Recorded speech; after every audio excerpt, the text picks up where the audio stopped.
كلوا واشربوا هنيئا بما أسلفتم في الأيام الخالية. وقال النبي صلى الله عليه وسلم: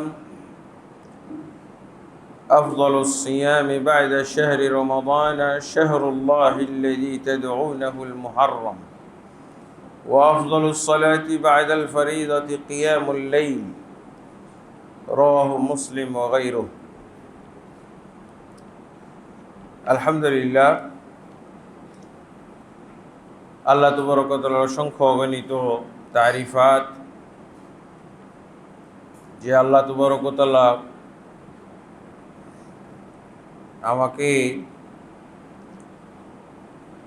সেই সুদূর মদিনাতে থাকতে এই মসজিদে খুতবা দেওয়ার জন্য সিদ্ধান্ত হয়েছিল এবং সেই সিদ্ধান্ত অনুযায়ী আল্লাহ তাবারক ওয়া তাআলা মসজিদে জুমার খুতবা প্রদানের জন্য আসার তৌফিক দান করেছেন। আলহামদুলিল্লাহ রাব্বিল আলামিন। নবী মুহাম্মদ রাসূলুল্লাহ সাল্লাল্লাহু আলাইহি সাল্লামের প্রতি অসংখ্য অগণিত সালাত ও সালাম নাজিল হোক। আল্লাহুম্মা সাল্লি আলাইহি, আল্লাহুম্মা বারিক আলাইহি, আল্লাহুম্মা সাল্লিম আলাইহি।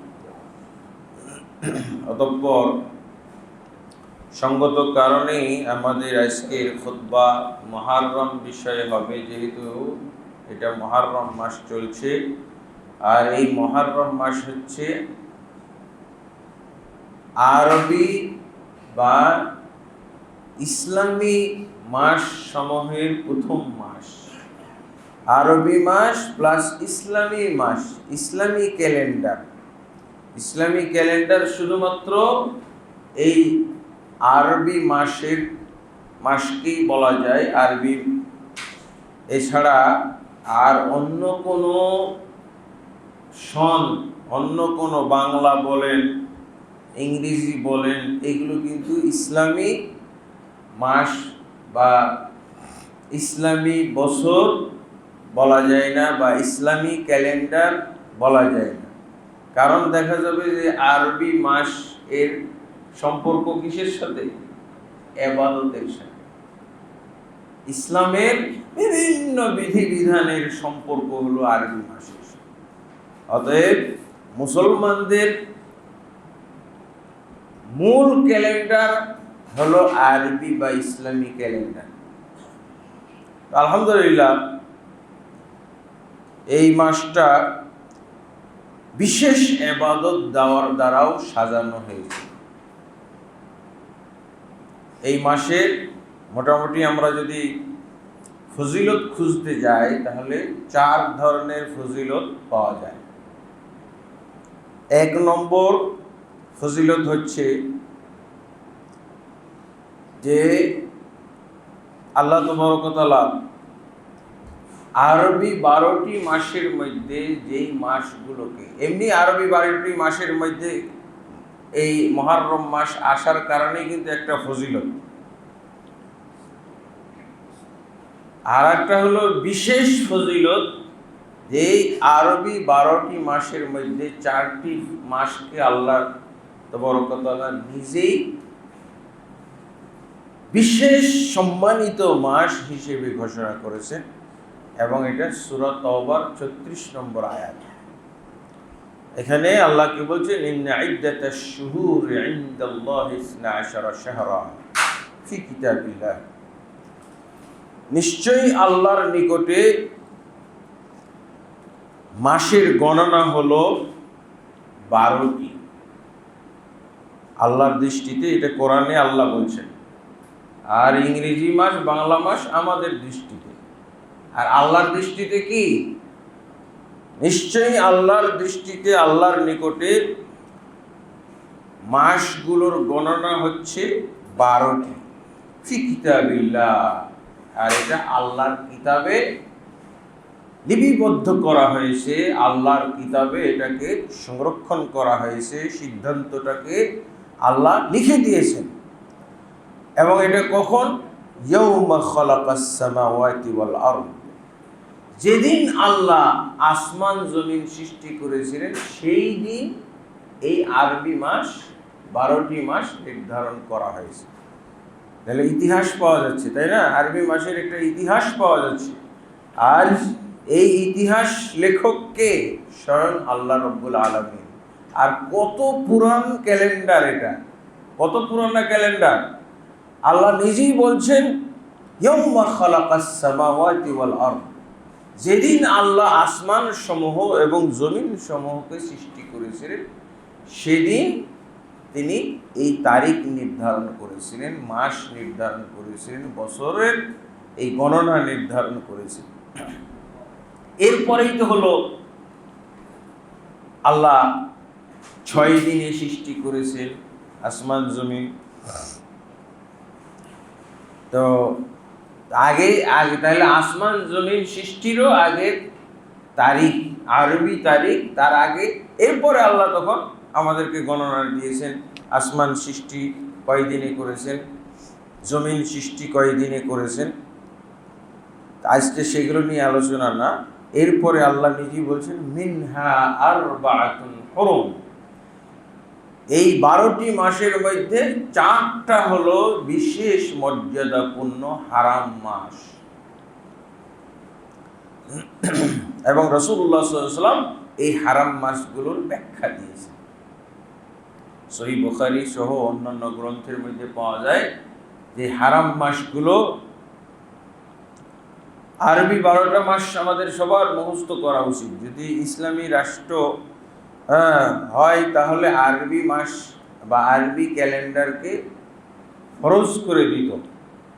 আর আমরা কোথায় পয়লা বৈশাখ নিয়ে পড়ে আসি, 31 নিয়ে পড়ে আসি। আর মুসলমানদের যে কি কোনটা মাসের শুরু আর কোনটা মাসের শেষ, এটাই মুসলমান জানে না। 31 পালনকারী আর পয়লা বৈশাখ পালনকারী এরা কি জানবে?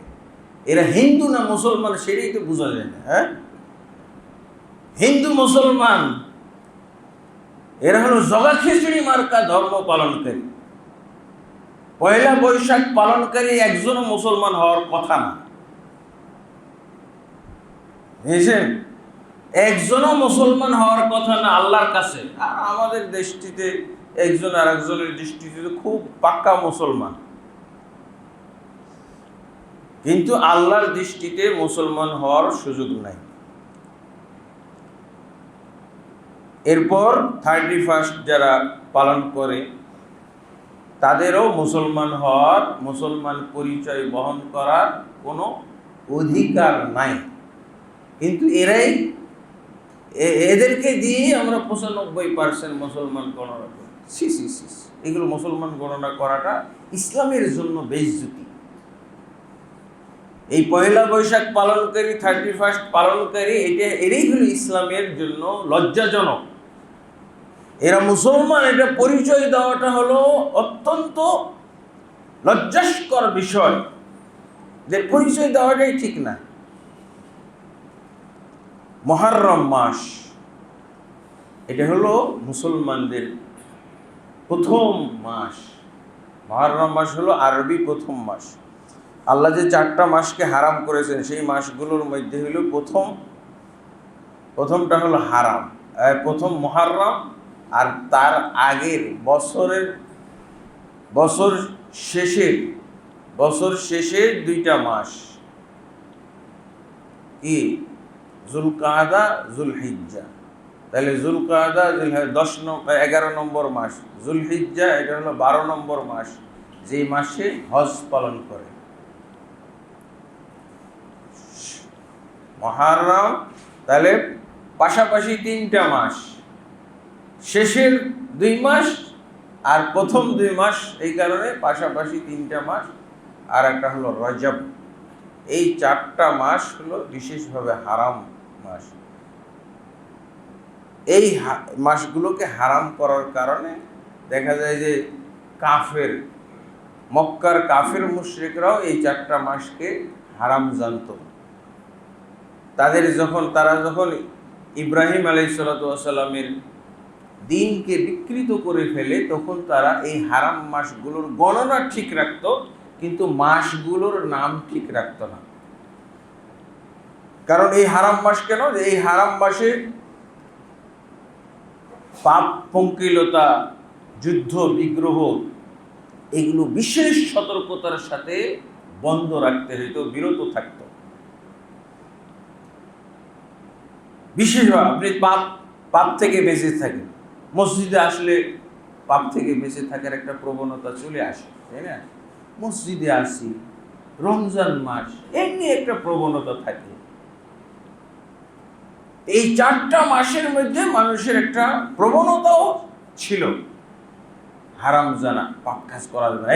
এটা কিন্তু মুহররম মাস, পাপ কাজ করা যাবে না। এটা হলো যুলকাদা, এটা যুদ্ধ করা যাবে না।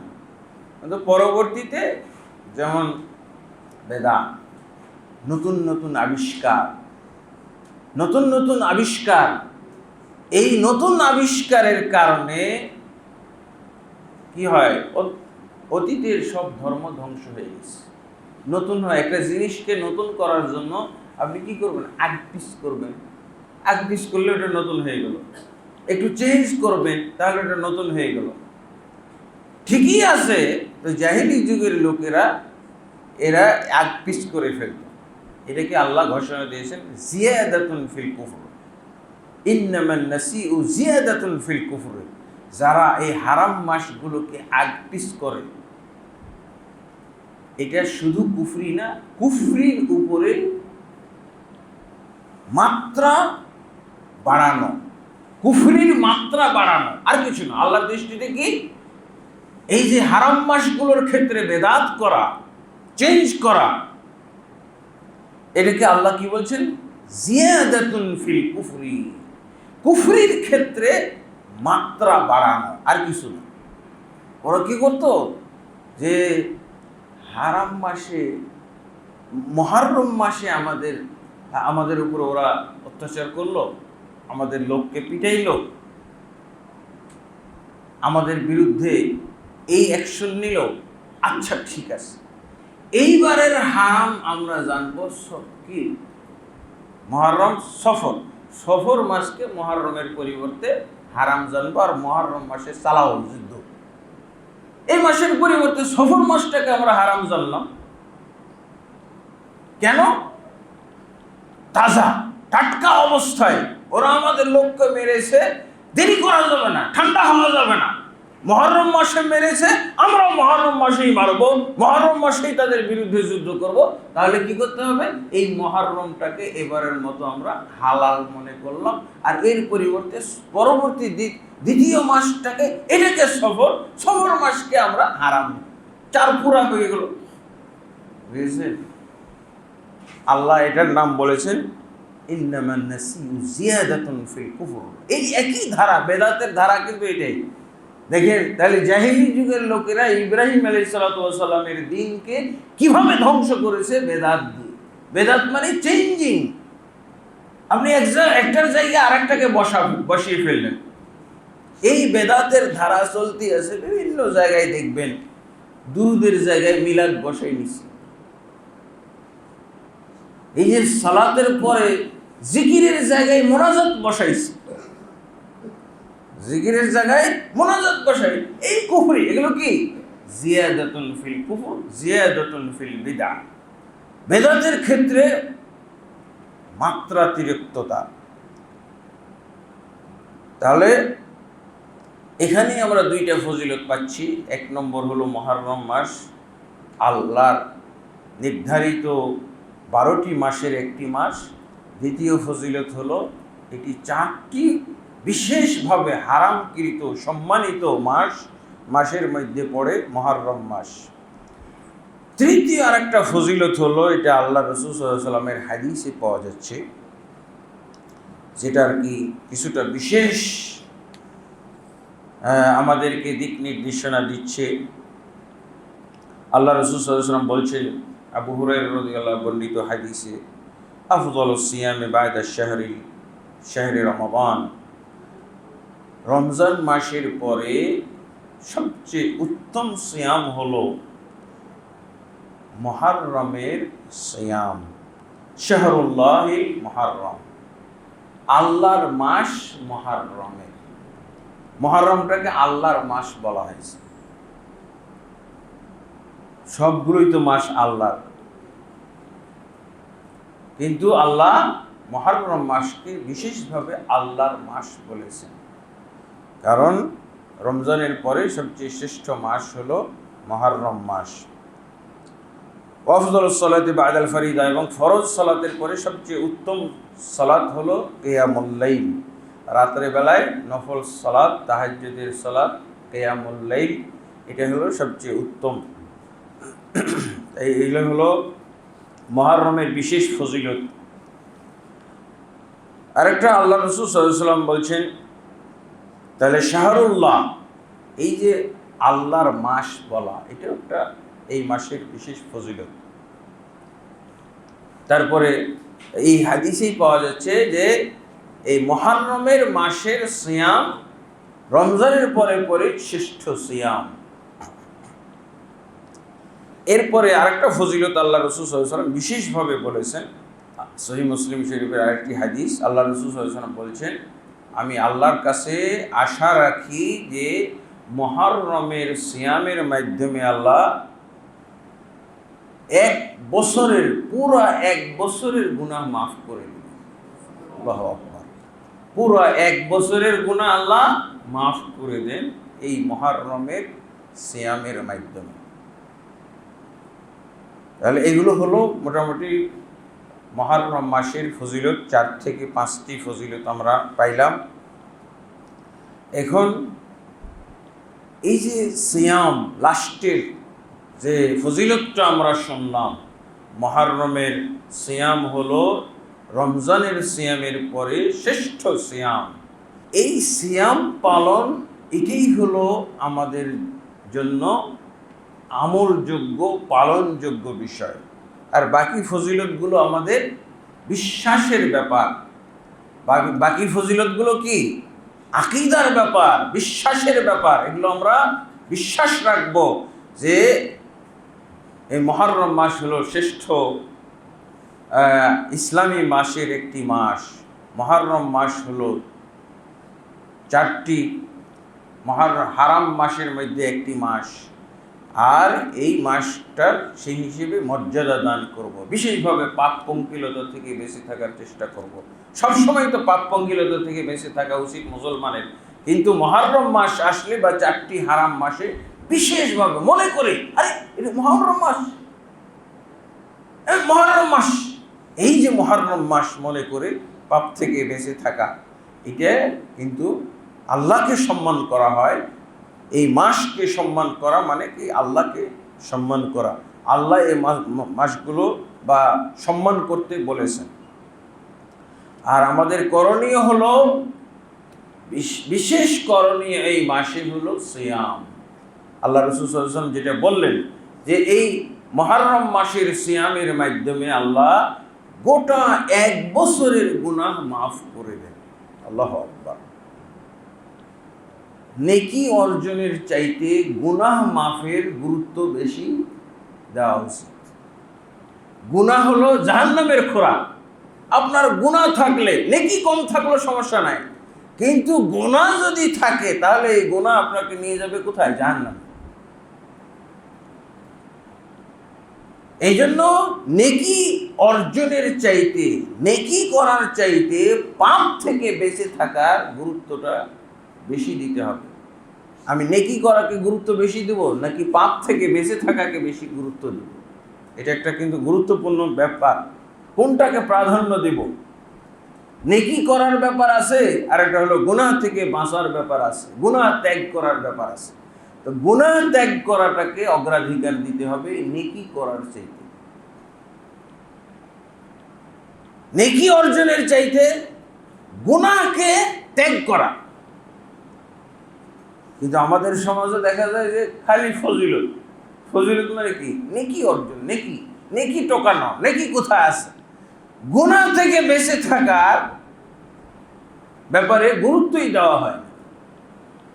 শিরক। এই জন্য দেখা যাবে যে উনি ফজিলত অর্জন করতেছে, আবার সুদের সাথে জড়িত, ঘুষের সাথে জড়িত, শিরকের সাথে জড়িত, বেদাতের সাথে জড়িত। কারণ কি? ওর মূলেই সমস্যা। ফজিলত অর্জন, এমনকি আল্লাহ রাসূল সাল্লাল্লাহু আলাইহি ওয়াসাল্লাম ফজিলত বলেছেন, সেই ফজিলতকে গোপনও রাখা হয়েছে। নিজেই ফজিলত বর্ণনা করেছেন, নেকির কাজের বর্ণনা দিয়েছেন, আর বলছেন এই এটা বলো না, এটা বলার দরকার নেই।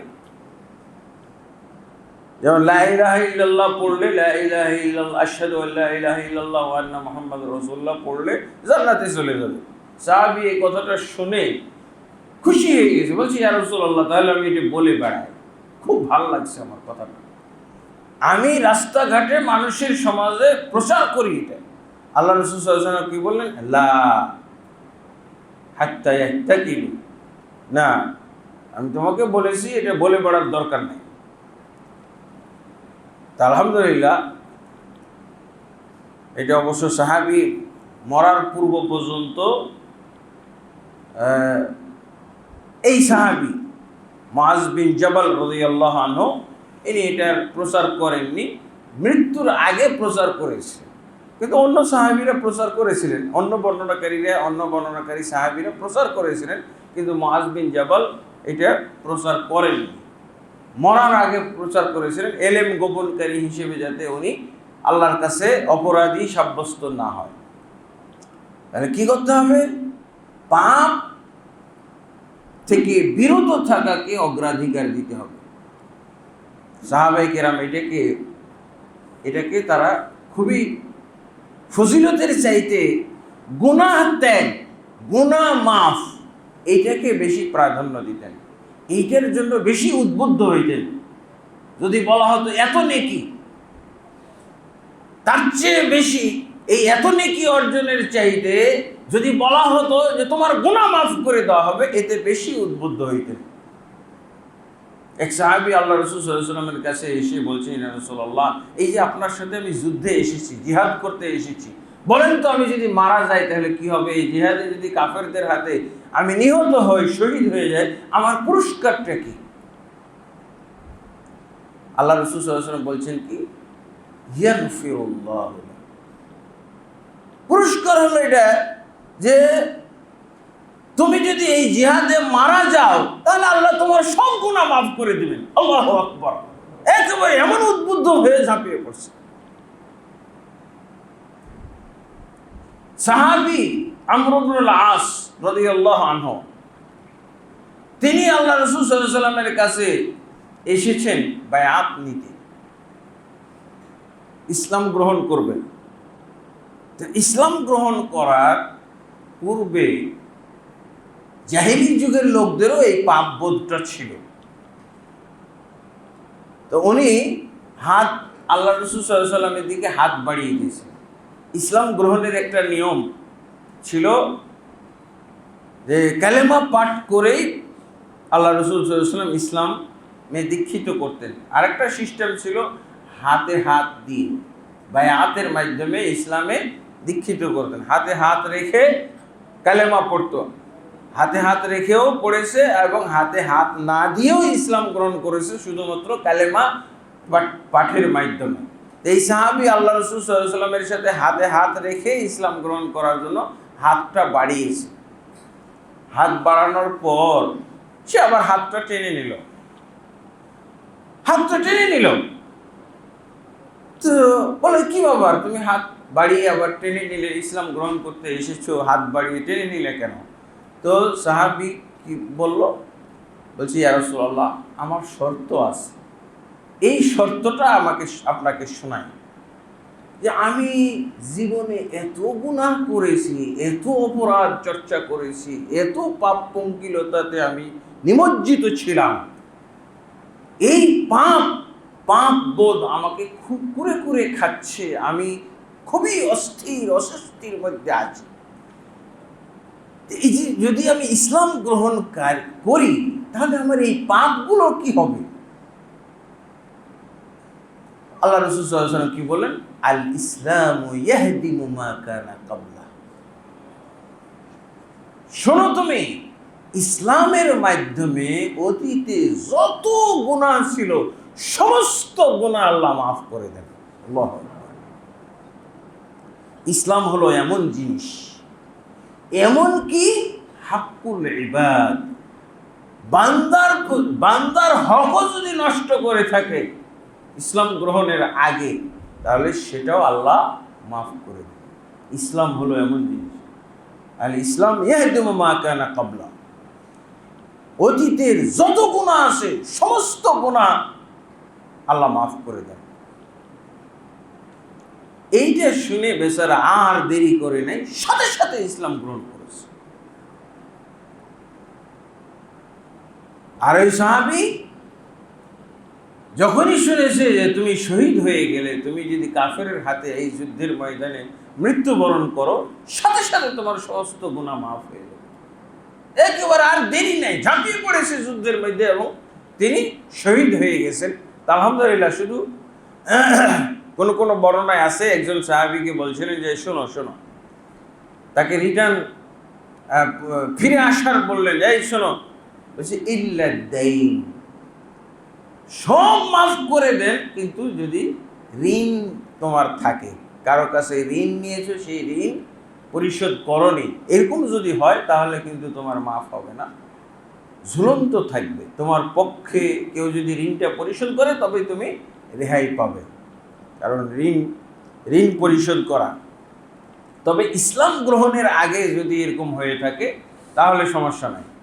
ইসলাম গ্রহণের আগে যত পাপ করেছে সব পাপ আল্লাহ ইসলাম গ্রহণের মাধ্যমে মোচন করে দিবেন। আর ইসলাম গ্রহণের পর যত পাপ আছে এগুলো আল্লাহ মাফ করে দিবেন শাহাদাতের মাধ্যমে, শুধুমাত্র ঋণ ছাড়া। এই জন্য আল্লাহ রাসূল সাল্লাল্লাহু আলাইহি ওয়াসাল্লাম কারো জানাজা পড়তে গেলে জিজ্ঞাসা করতেন, এর কি ঋণ আছে? ঋণ এমন একটা বিষয়, আর আমাদের মুসলমান সমাজে ঋণ খালি পাইলে ঋণ খুঁজে বেড়াচ্ছে। কারণ কি? এটা হলো বিনা পরিশ্রমের একটা ইনকাম। মুসলমান, হতভাগা মুসলমান, ঠিক এইসব মুসলমানের উপরে এখন মুসলমান ঋণ খুঁজে বেড়ায়। কেন? এটা সহজ ইনকাম। ইন্না লিল্লাহি ওয়া ইন্না ইলাইহি রাজিউন। মুসলমান কেমন ভাবে চরিত্র বদলায়, ঋণ পাইলে আর বাকি পেয়ে গেলে বাস, এটাও একটা ইনকামের খাত। এই মাসে কত ইনকাম হয়েছে, 10,000 টাকার বাকি খাইছি, এটা একটা ইনকাম। আর জীবনও দেব না ওকে, গড়িমসি ছল চাতুরি করে চালিয়ে দিব। আর কি ইনকাম? যে একজনের কাছে ধোকা দিয়ে আমি 20,000 টাকা ধার করেছি, তাহলে 30,000 টাকা আমার এই মাসে বাড়তি ইনকাম। লা হাওলা ওয়ালা কুওয়াতা ইল্লা বিল্লাহ। এরকম মুসলমান হইতে পারে না, এটা মুসলমানের নীতি নয়। ঋণ দিলে সদকার চাইতে বেশি নেই। আমি একজনকে যদি ঋণ দেই, আর ঋণ গ্রহীতা একজন ঋণ নিচ্ছে, ঋণ চাচ্ছে আমার কাছে, কর্জ চাচ্ছে, এই কর্জ যদি আমি তাকে দেই তাহলে সদকার চাইতেও বেশি নেই। কারণ একজন ঋণ করে কেন? সে বিপদে পড়ে ঋণ করে। আর সদকা হয়তো তার এরকম বিপদ নয়, গরিব মানুষ এমনি মানুষ দিচ্ছে, এমনি তাকে দিয়ে থাকে, সহজ। কিন্তু এই ঋণটাকে আমরা এখন খেল তামাশার বস্তু বানাইছি। আর বাকি এটা মুসলমানের নীতি হইতে পারে না। আল্লাহ তাবারক ওয়া তাআলা এরকম মুসলমানদেরকে হেদায়েত দান করুন। এরকম মুসলমানের সংখ্যা বেড়ে গেছে আমাদের সমাজে। ঋণ খেলাপি, সবচেয়ে যিনি বড় ধনী সে বড় ঋণ খেলাপি। ইন্না লিল্লাহি ওয়া ইন্না ইলাইহি। দেশটাকেই ধ্বংস করে ফেলছে ঋণ নিতে নিতে নিতে। মানে ঋণ দিতে হবে না, পরিশোধ করতে হবে না। অথচ আল্লাহ রাসূল সাল্লাল্লাহু আলাইহি ওয়াসাল্লাম যার ঋণ ছিল, ঋণ থাকতো, আল্লাহ রাসূল তার জানাজার সালাত পড়াইতেন না। কত মারাত্মক এটা! হকুল ইবাদ, বান্দার হক। আমরা আসলে সবসময় খালি ইসলামের কথা শুনি, খুতবা শুনি, দ্বীনের কথা শুনি, কিন্তু এগুলো আমরা আমল করি না। অবশ্যই আমাদেরকে আজকের এই খুতবার মাধ্যমে যারা শুনেছি তাদের যদি ইসলামকে যদি তারা ত্রুটি মুক্ত করতে চায়, ইসলামকে যদি ভেজাল মুক্ত করতে চায়, তাহলে অবশ্যই এই চরিত্র আমরা বদলিয়ে ফেলব। যে কোনো মূল্যে, যেভাবেই হোক, কারো যদি হক আমরা নষ্ট করে থাকি, বাকি নিয়ে থাকি, অথবা ঋণ নিয়েছি, সেটা অবশ্যই আজকে আর দেরি করা যাবে না। আজকেই যেন আমরা পরিশোধ করে ফেলি, আজকেই যেন আমরা এই দায়বদ্ধতা আমরা যেন স্বীকার করি এবং এই দায় মুক্ত হওয়ার জন্য সচেষ্ট হয়ে আল্লাহ আমাদেরকে তৌফিক দান করুন। আলহামদুলিল্লাহ, এই যে মুহররম মাসের আমরা যে পঞ্চম একটা ফজিলত পাইলাম, সেটা হলো সিয়াম পালন। এটাই হলো মুসলমানদের করণীয়। মুহররম মাসে করণীয় খুঁজতে গেলে একটাই করণীয়, বিশেষ করণীয়, আর বাকি অন্য মাসে যা ছিল তাই। 5 ওয়াক্ত সালাত পড়তেই হবে। 5 ওয়াক্ত সালাত অন্য মাসে যেমন আছে এই মাসেও আছে। এটা হলো মুহররমের চেয়ে অনেক বেশি গুরুত্বপূর্ণ 5 ওয়াক্ত সালাত। আপনি মুহররমের সিয়াম পালন করে কোনো লাভ নাই যদি আপনার জীবনে 5 ওয়াক্ত সালাত না থাকে। 5 ওয়াক্ত সালাত যারা পড়ে না তারা কাফির, মুরতাদ।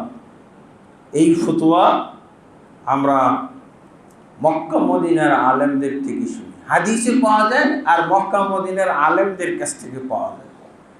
আর আমাদের দেশে হাদিসে পাওয়া যায় এই হাদিস, কিন্তু আলেম ওলামাদের কাছ থেকে এই ফতোয়া পাওয়া যায় না। প্রায় 99% আলেম ভুল ফতোয়া দিয়ে থাকে। কত? 99%। 99% আলেম, কি আহলে হাদিস, আর কি হানাফি, আর কি বেদাতি, আর কি হেদাতি, আর কি দেওবন্দি, আর কি বেরেলভি, আর কে কি, 99%, বরং 99.99 বলা যায় ভুল ফতোয়া। আর মক্কা মদিনার আলেম 99% আলেমের ফতোয়া হলো যারা 5 ওয়াক্ত সালাত পড়ে না তারা মুরতাদ, কাফের, তাদের জানাজা পড়াও নিষেধ, হারাম। যে জানাজা পড়বে সেও গুনাহগার। আর আমি একটু যোগ করে বলি যে বেনামাজিদের জানাজা পড়াবে বেনামাজি। হ্যাঁ, আপনি পাবেন বেনামাজি ইমাম পাবেন, বেনামাজি খতিব আছে, বেনামাজি ইমাম আছে, হ্যাঁ, বেনামাজি ওয়ায়েজ আছে, বক্তা আছে, অভাব নাই, অভাব নাই। বেনামাজি অনেক বেনামাজি আছে, টাইটেল পাস বেনামাজি। আমার মনে হয় বাংলাদেশে 50% টাইটেল পাস নামাজ পড়েন, টাইটেল পাস কিছু, আরো বেশিও হইতে পারে, নামাজ পড়েন। এই যে হজে গেলাম, মুআল্লিম নামাজ পড়েন। আমার রুমেই একজন এজেন্সির মালিক নামাজ পড়েন। চলে গেলাম, আমি একামতের আর 4 মিনিট বাকি আছে, শুয়েই আছে আজি সাহেব, হজ করাইতেছে। হজের মুআল্লিম মক্কা মদিনাতে গিয়ে নামাজ পড়ে না, প্রায় 50-60% হবে এরা হজ করাইতে। মসজিদুল হারাম তার সামনে, মসজিদে নববী তার সামনে। এই মসজিদুল হারাম মসজিদে নববীর পাশে ঘুমিয়ে থাকে রুমের মধ্যে, নামাজ পড়ে না। এটা হলো বেনামাজির দেশ, বেনামাজির দেশ বাংলাদেশ, বেনামাজির দেশ। আমরা বলি ওলিয়া ওলিয়ার দেশ, ওলিয়া ওলিয়াগুলো তাহলে বেনামাজি ছিল নাকি? হ্যাঁ, বেনামাজির দেশ এটা। আবার 95% মুসলমান। আবার এটার বিরুদ্ধে আন্দোলন আছে একটা, হুজুরদের আন্দোলন। কেন এই ফতোয়া দেওয়া হলো? এই হুজুরগুলো হলো বাতিল হুজুর, বেনামাজি, কাফের, মুরতাদ। এই ফতোয়ার বিপক্ষে যত হুজুর আছে সব বাতিল, সব বেদাতি। আমি এই হুজুরদের সাথে নাই, আমি মক্কা মদিনার আলেমদের সাথে আছি। আলহামদুলিল্লাহ 99% মক্কা মদিনার আলেম এই বিশ্বাস করে, এই ফতোয়ার উপরে আছে যে যারা নামাজ ত্যাগ করে, নামাজ পড়ে না, আলহামদুলিল্লাহ এই জায়গার আলেমরা ঠিক থাকলেই সব ঠিক। আলহামদুলিল্লাহ এই জায়গার ব্যাপারেই তো গ্যারান্টিটা আছে যে কিয়ামত কাল পর্যন্ত সঠিক ইসলাম থাকবে, এমনকি দাজ্জাল পর্যন্ত ঢুকতে পারবে না। যেই দাজ্জাল মানুষের ইসলাম বিভ্রান্ত করবে। আর আমাদের দেশের হুজুররা সব দাজ্জাল হুজুররা কি বলে? মক্কা মদিনায় বাতিল, এরাই হুজুর। সব মাজার কবরের আবর্জনার মধ্যে বসবাস করে, মাজার কবরের আবর্জনায় বসবাস করে বলে মক্কা মদিনায় বাতিল, মক্কা মদিনা বাতিল হয়ে গেছে। এসব এক একজন এক একটা ইস্যু বানিয়ে বসে আছে। কেন? মক্কা মদিনের রাজতন্ত্র। তোমার গন্ডগোল তন্ত্র থাকার সাথে রাজতন্ত্র, হ্যাঁ, গন্ডগোল তন্ত্র আছে না আমাদের দেশে? কি গন্ডগোল তন্ত্র? গন্ডগোল করা ফরজ, ফরজ, ফরজ। মারবেন মরবেন এটা ফরজ। ঝগড়া ফাসাদ, মারামারি, কাটাকাটি, হানাহানি, এটার কি গন্ডগোল তন্ত্র? আমি গণতন্ত্র বলি না, এগুলো হলো গন্ডগোলতন্ত্র। এই গন্ডগোলতন্ত্র মক্কা মদিনার জন্য নাপাক জিনিস, একেবারেই আবর্জনা। মক্কা মদিনায় গন্ডগোলতন্ত্র মানে কি? ব্রাশ ফায়ার করে দেওয়ার নিয়ম আছে। এরা মাঝে মধ্যে আসে, ইরানিরা এসে গন্ডগোল করে। আলহামদুলিল্লাহ, ইসলামী রাষ্ট্রে ইসলামের নিয়ম কানুন, আইন কানুন যদি চালু থাকে, এমনি সব শান্ত, এমনি শান্তি, এমনি দেশ শান্ত।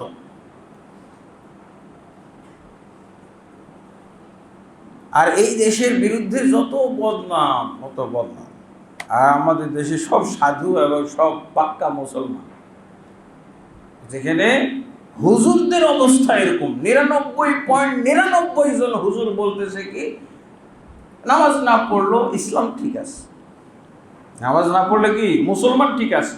তো নেও, তুমি গণনা করো। তো এইরকম মুসলমান নামাজ না পড়লেও যদি ইসলাম ঠিক থাকে, এই জন্য তো 5% কাফের এদেরকে কান ধরে ঘুরাই আর উঠাই আর বসাই। হ্যাঁ, ইসলাম, নামাজ হলো ইসলামের খুঁটি। খুঁটি নাই তোমার, তো নামাজ, তোমার ইসলাম থাকে কিভাবে? এই বিল্ডিংটার খুঁটিগুলো যদি ভেঙে ফেলি, আর বিল্ডিং থাকলো, এদিকে মসজিদ থাকলো, এদিকে মসজিদ ভবন থাকলো, এদিকে মাদ্রাসা থাকলো, কিছুই থাকবে না। 9 প্রকার দলিল আছে, যাই হোক ওগুলো। তাহলে যে কোনো ফজিলতের আগে পূর্ব শর্ত হলো তার ঈমান থাকতে হবে, 5 ওয়াক্ত সালাত ঠিক থাকতে হবে। এমনকি যে কোনো ফজিলতের আগে, অন্যথায় আপনার এই ফজিলতের কোন মূল্য নাই।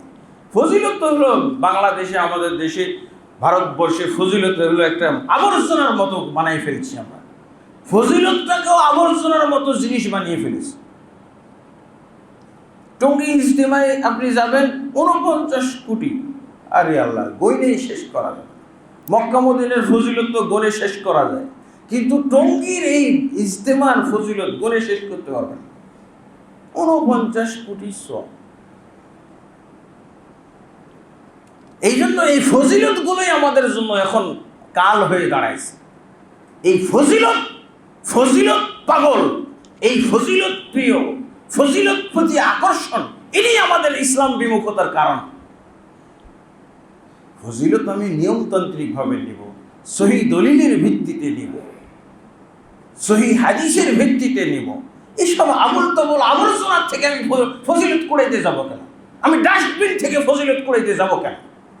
ফজিলের প্রতি এমন আকর্ষণ আমাদের হয়ে গেছে, ফজিলতের এত পাগল হয়ে গেছি, যেখানে সেখানে ফজিলত খুঁজি। টঙ্গীর মাঠে কিসের ফজিলত, কিসের ফজিলত?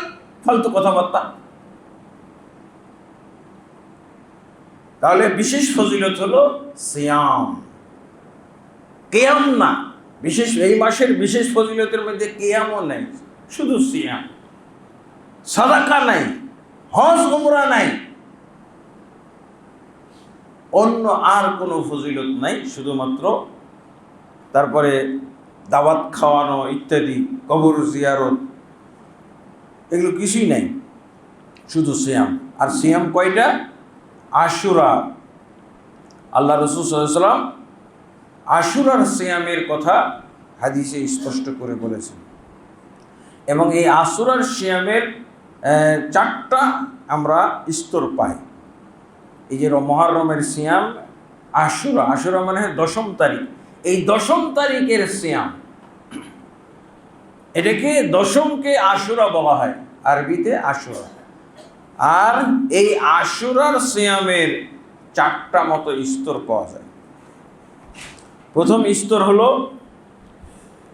মক্কার কাফেররা এই আশুরার সিয়াম পালন করেছে।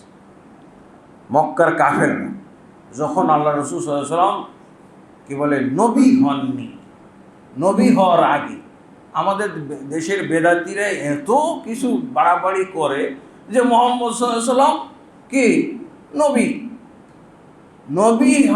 নবী হওয়ার একটা সিদ্ধান্ত হয়েছে সেই আসমান জমিন সৃষ্টির 50,000 বছর আগে। মুহাম্মদ সাল্লাল্লাহু আলাইহি ওয়াসাল্লাম আখিরি নবী হবেন, এইটা সিদ্ধান্ত হয়েছে, এটা আল্লাহ বাজেটভুক্ত করেছেন। এটা হলো একটা জিনিস। আর বাস্তবে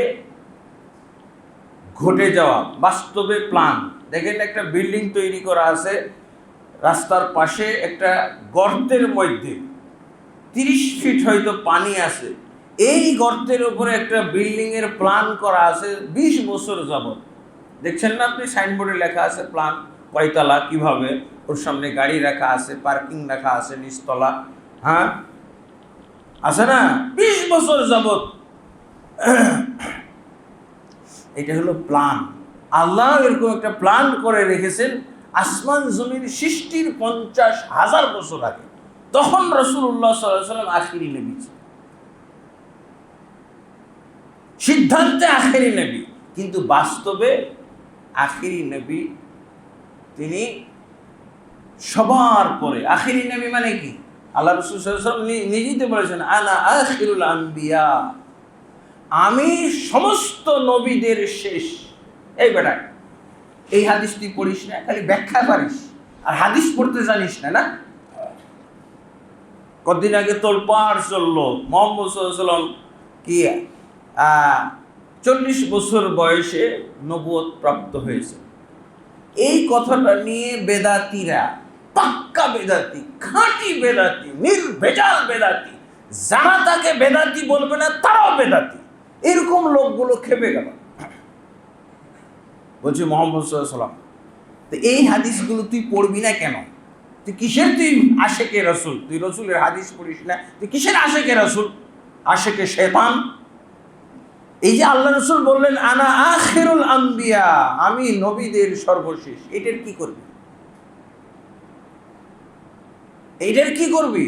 ওয়া মসজিদি আখিরুল মাসাজিদ, আর আমার মসজিদটা হলো সর্বশেষ মসজিদ। আমি সর্বশেষ নবী আর আমার মসজিদ হলো সর্বশেষ মসজিদ। বেদাতি, তুই এই হাদিস পড়বি না? লা নবিয়া বাদি, আমার পরে আর কোনো নবী নেই, শেষ। কি বোঝা যায়? সিদ্ধান্ত। আরে সিদ্ধান্তের কথা তো আলাদা।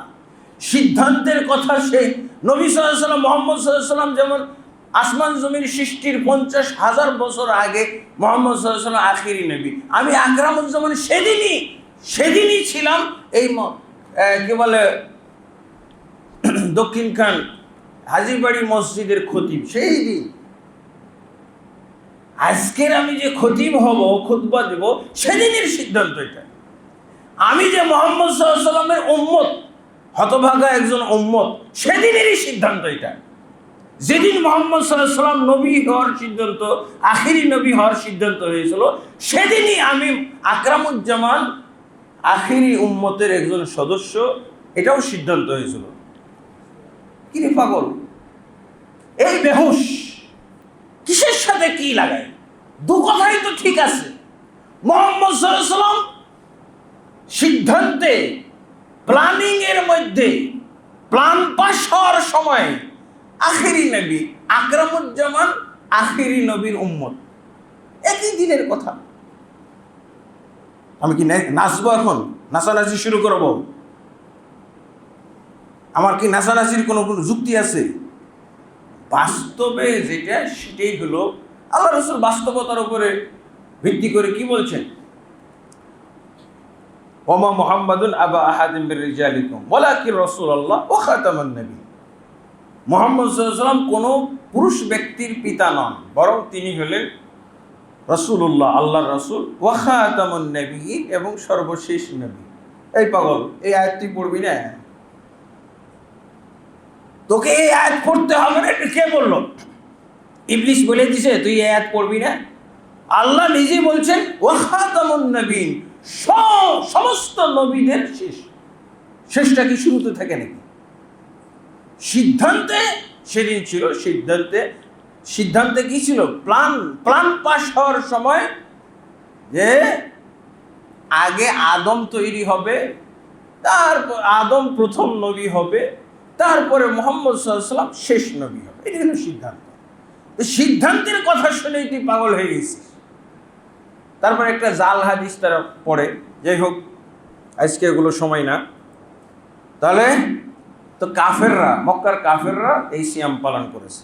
এরপরে আল্লাহ রাসূল সাল্লাল্লাহু আলাইহি ওয়াসাল্লাম যখন মদিনায় আসলেন, কাফেররা কেন সিয়াম পালন করেছে? ইব্রাহিম নবীর যুগ থেকে তারা আশুরার সিয়ামের উপরে ছিল। এই আমলটা ঠিক ছিল, সহি ছিল।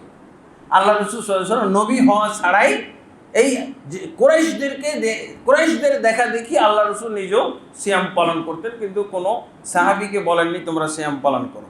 যখন আল্লাহ রাসূল মদিনায় আসলেন, দ্বিতীয় স্তরে মদিনায় এসে দেখতেছেন ইহুদিরাও সিয়াম পালন করে।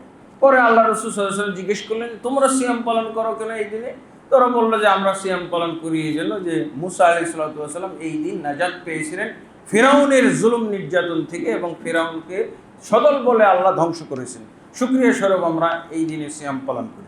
আল্লাহ রাসূল সাল্লাল্লাহু আলাইহি ওয়াসাল্লাম বলেন, আনা হাক্কুম বিমূসা মিনকুম, আমি তোমাদের চেয়েও মুসার বেশি নিকটতম ব্যক্তি, অতএব মুসার নাজাতের জন্য শুকরিয়া স্বরূপ আমি বেশি সিয়াম রাখার হকদার। এবার আল্লাহ রাসূল নিজে সিয়াম পালন করলেন এবং সাহাবীদেরকে আদেশ দিয়ে দিলেন তোমরাও সিয়াম পালন করো। এরপরে তৃতীয় স্তর, এই যে মাত্রাটা যোগ হলো, তা আল্লাহ রাসূল সাল্লাল্লাহু আলাইহি ওয়াসাল্লাম খুব গুরুত্ব দিয়ে, এমনকি 7 বছরের শিশুরাকেও এই আশুরার সিয়াম পালন করানো হইতো। তৃতীয় স্তর হলো যখন দ্বিতীয় হিজরিতে রমজানের সিয়াম ফরজ হলো, তখন আশুরা নফল হয়ে গেল, ঐচ্ছিক আশুরা নফল হয়ে গেল। এরপরে যখন আল্লাহ রাসূল সাল্লাল্লাহু আলাইহি ওয়াসাল্লাম আশুরা সিয়াম পালন করছেন, এর মধ্যে গবেষণা হইল যে আমাদের তো ইহুদি খ্রিস্টান মুশরিকদের বিরোধিতা করতে বলা হয়েছে, তো আমরা শুধু আশুরার 10ম তারিখের সিয়াম পালন করি কেন? এতে তো কাফেরদের সাথে মিলে যাচ্ছি, ইহুদি খ্রিস্টানদের সাথে মিল পড়ে যাচ্ছে। অতএব তারা কি করলো? তখন আল্লাহ রাসূল সাল্লাল্লাহু আলাইহি ওয়াসাল্লাম সাহাবীদেরকে ঘোষণা দিয়ে জানিয়ে দিলেন যে আগামী থেকে আমরা অবশ্যই 9ম তারিখেও সিয়াম পালন করব। তো এখান থেকে আশুরার আগে তাসুয়া তৈরি হলো। এখন ইবাদতের ক্ষেত্রেও কিন্তু কাফের মুশরিকদের সাথে সামঞ্জস্যতা রাখা যাবে না। তাহলে ইবাদত ছাড়া সংস্কৃতিতে কিভাবে আমরা কাফের মুশরিকদের সাথে সামঞ্জস্য রাখতে পারি? কাফের মুশরিকদের সংস্কৃতি, তাদের নাচ গান, বেপরদা, হ্যাঁ, তাদের জিনা ব্যভিচার ক্ষেত্রে যে সংস্কৃতি আমরা পাচ্ছি, হ্যাঁ, এগুলো কিভাবে গ্রহণ করা যায়? যেখানে ইবাদতের ক্ষেত্রেও ইহুদি খ্রিস্টানদের কি বলে সাথে মিলে যাওয়াকেও আল্লাহ রাসূল সাল্লাল্লাহু আলাইহি ওয়াসাল্লাম পছন্দ করলেন না। 10 তারিখের সাথে 9ম তারিখের সিয়ামও আল্লাহ রাসূল সাল্লাল্লাহু আলাইহি ওয়াসাল্লাম যোগ করলেন। অতএব আমরা এখান থেকে বুঝতে পারতেছি যে কাফের বিধর্মীদের সংস্কৃতি একেবারেই পরিত্যাজ্য। ইবাদতের ক্ষেত্রে যেহেতু পরিত্যাজ্য, অন্যান্য ক্ষেত্রে আরও বেশি পরিত্যাজ্য। এবং আল্লাহ রাসূল সাল্লাল্লাহু আলাইহি ওয়াসাল্লাম বলে দিয়েছেন, মান তাশাব্বাহা বিকওমিন ফাহুয়া মিনহুম, যে ব্যক্তি কোনো জাতির সাদৃশ্যতা পোষণ করবে, তাদের সাথে সামঞ্জস্যতা পোষণ করবে, তাদেরকে আল্লাহ তাদেরই অন্তর্ভুক্ত করে ফেলবেন, কাফের মুশরিক হয়ে যাবে, তারা কাফের মুশরিকদের সাথে হাসর নাসর করবে। এরপরে মুহররমের আরও কিছু দিক আছে, যেগুলো হলো যে সিয়াম ছাড়া আমরা যেমন দেখি তাজিয়া করা, শিয়া, এই যে আমাদের বাংলাদেশে শিয়া আছে, শিয়াদের প্রচারণা খুবই মারাত্মক। এবার একটা নতুন আমি তথ্য আপনাদেরকে দিব। আমি যখন এই যে 10 তারিখে পাথর মারতেছিলাম, জামরা কুবরা, বড় জামরায় পাথর মারতেছিলাম, আমাদের দেশের শয়তান মার্কা মুসলমানরা বলে শয়তান, শয়তান না, এগুলোকে বলতে হবে জামরা। আর যারা এগুলোকে শয়তান বলে, এরাও এক ধরনের শয়তান। এলেম ছাড়া শয়তান বলার কোনো সুযোগ নাই। শয়তানের একটা ইতিহাস ছিল ইব্রাহিম আলাইহিসসালাতু ওয়াসসালামের কুরবানির, ইসমাইলকে কুরবানি করার সময়। এরপরে থেকে আল্লাহ রাসূল সাল্লাল্লাহু আলাইহি ওয়াসাল্লাম কোনো শয়তানের কথা উল্লেখ করেননি। এর ইতিহাসের গোড়ার ইতিহাসে শয়তানের কথা আছে। ইসমাইলকে কুরবানি করতে যাওয়ার সময় ইবলিশ বা শয়তান বিভ্রান্ত করতে চেষ্টা করেছিল, সেটা হলো ভিন্ন কথা। কিন্তু যখন এটা শরীয়ত সম্মত হয়েছে, আল্লাহ রাসূল সাল্লাল্লাহু আলাইহি ওয়াসাল্লাম বলছেন এটা হলো ইকামাতু যিকরিল্লাহ, আল্লাহর জিকির কায়েম করার জন্য এই সিস্টেমটা রাখা হয়েছে। অতএব এবার আমি কি দেখলাম, পাথর মারার দিন শিয়াদের সাথে, এই মুহররম মাসে যদি আপনি শিয়া চিনতে পারেন, শিয়া কি জিনিস, তাহলে এই মুহররমের আসা যাওয়া, মুহররম পাওয়া আপনার জীবনে সফল এবং সার্থক। আর যদি আপনি এই মাসে শিয়া না চিনেন, শিয়াদের প্রেমিক হয়ে থাকেন, নাউজুবিল্লাহ, তাহলে এই মাস আপনার জীবনে আসা যাওয়াতে কোনো ফায়দা নেই, কোনো উপকার নাই। শিয়া কি দেখলাম আমি, মহারম পাথর মারতেছি, আমার সামনে শিয়াদের গ্রুপ পাওয়া গেল, ইরানের শিয়া। আমরা পাথর মারার জন্য তো আল্লাহ রসুল নিয়ম শিখিয়েছেন, তাকবীর বলতে পারবে, বিসমিল্লাহ আল্লাহু আকবার, 7টা করে পাথর মারতে হয় এক এক জামরায়, এক এক পিলারে। তা আমরা প্রথমটাতে বিসমিল্লাহ আল্লাহু আকবার, এরপরে 6টা আল্লাহু আকবার আল্লাহু আকবার আল্লাহু আকবার, মানে আল্লাহই মহান, আল্লাহই সবচেয়ে বড়, এই ঘোষণা দিতে হবে পাথর। এটি হলো আল্লাহর জিকির। আল্লাহ রসুল বলছেন এই জন্যই পাথর মারতে ওখানে যাইতে হবে। বাংলাদেশে যদি আপনি 7,000 পাথরও কোথাও মারেন, মাজারে মারেন, মূর্তিতে মারেন, কোনো ফায়দা নেই, 7,000 পাথর। কিন্তু ওই মক্কাতে 7 লাখ টাকা 8 লাখ টাকা খরচ করে গিয়ে যদি 7টা পাথর মারেন, এর বিরাট ফজিলত। সারা বছর পাথর মারলেও এই একটা ফজিলত পাবেন না। আলহামদুলিল্লাহ, এখানে আমি পাথর মারতেছি, আমার গ্রুপের সাথে ইরানের শিয়া গ্রুপ ঢুকে গেল। এবার টাটকা তাজা খবর, তারা পাথর মারতেছে কি, ইয়া হোসেন ইয়া হোসেন ইয়া হোসেন ইয়া হোসেন। আল্লাহু আকবার নাই, ওদের বড় হলো আল্লাহর চেয়ে বড় হলো হোসেন। আল্লাহকেই তারা হত্যা করে ফেলেছে, আল্লাহ বলে কিছু নেই, এখন শুধু হোসেন আছে। একেবারে আমার মনে হচ্ছে যে বড় বড় পাথর দিয়ে এদের মাথা একবারে উড়িয়ে ফেলি। এরাই হলো শয়তান। তাজা খবর, ইরানের গ্রুপ ঢুকেছে, তো একটারও মুখে আল্লাহু আকবার নাই। কি বলছে, ইয়া হোসেন ইয়া হোসেন ইয়া হোসেন, পাথর মারতেছে ডানে বামে সামনে পিছনে, সব ইয়া হোসেন পার্টি। এরা মুসলমান, অথচ আমাদের বাংলাদেশের এখন ওদের প্রচারণা খুব জোরাল হওয়ার কারণে তারা ইরানকে প্রাধান্য দেয় মক্কা মদিনার উপরে, সৌদি আরবের উপরে ইরানকে প্রাধান্য দেয়। আপনার এখানে ইসলাম নিয়ে ইমান নিয়ে সমস্যা আছে। আপনার এই মহরমে জানতে হবে, মহরমের শিক্ষা এটা একটা, যে ইরানের শিয়ারা হলো ইহুদির চেয়েও খারাপ, খ্রিস্টানের চেয়েও খারাপ, হিন্দুর চেয়েও খারাপ, বৌদ্ধর চেয়েও খারাপ, যে কোনো বিধর্মীর চেয়েও খারাপ। এবং ওরা মহিলারা, ওই দেশের মহিলারা পেশাব নিয়ে ঘুরে, বাথরুমে পেশাব ভর্তি করে এসে কোনো যদি সুন্নি মুসলমানকে পেশাবটা খাওয়াই দেয়, তাহলে ওর বিরাট সওয়াব। আমাদের এক বন্ধুকে খাওয়াইছে পেশাব, মক্কা মদিনাতে যদি সুন্নি মুসলমানকে কষ্ট দেওয়া যায়, তাহলে বিরাট সওয়াব। এবং তাদের যে মাহাদি আসবে, সেই মাহাদির কাজ হলো সুন্নি মুসলমান হত্যা করবে। আমাদের মাহাদি তো হলো কাফেরদেরকে হত্যা করবে, এমনকি ইহুদি খ্রিস্টানদের কাছ থেকে তিনি জিজিয়া কর নিয়েও রাজি হবেন না, না ইসলাম অথবা তলোয়ার। কিন্তু শিয়াদের যে মাহাদি, সে হবে সুন্নি মুসলমান হত্যাকারী। ইন্না লিল্লাহি ওয়া ইন্না ইলাইহি। কারণ 90 পারা কোরআন এই সুন্নিরাই দুনিয়া থেকে গায়েব করছে, 30 পারা রাখছে, আর 60 পারা কোরআন গায়েব করে দিয়েছে এই সুন্নি মুসলমানরা। এই কারণে এই অপরাধে তারা সবচেয়ে খারাপ জানে। তাদের দৃষ্টিতেও কিন্তু ইহুদির চেয়েও বড় দুশ্মন হলো সুন্নি মুসলমানরা। খ্রিস্টান, হিন্দু, বৌদ্ধ যা আছে পৃথিবীর মধ্যে, সমস্ত ধর্মের মানুষের চেয়ে নিকৃষ্ট হলো সুন্নি মুসলমান। দেখেন মক্কা মদিনাতেও পেশাব নিয়ে ঘুরতেছে। খবরদার, আপনি এই যে চাদর ধরে থাকবে যে মহিলাগুলো, ওরা কিন্তু বোরকা পরে না, চাদর গায়ে দিয়ে এইভাবে চাদরের দুই কোণা এইভাবে ধরে রাখবে, জানবেন এটাই শিয়া মহিলা। এর কাছে পেশাবের বোতল পাওয়া যেতে পারে। সুন্নি মুসলমানকে খাওয়ানোর জন্য এটা হলো সহজ একটা, কারণ পানির দরকার পড়ে, গরমের দেশ না, এই জন্য সহজে আপনাকে পেশাব খাওয়াবে।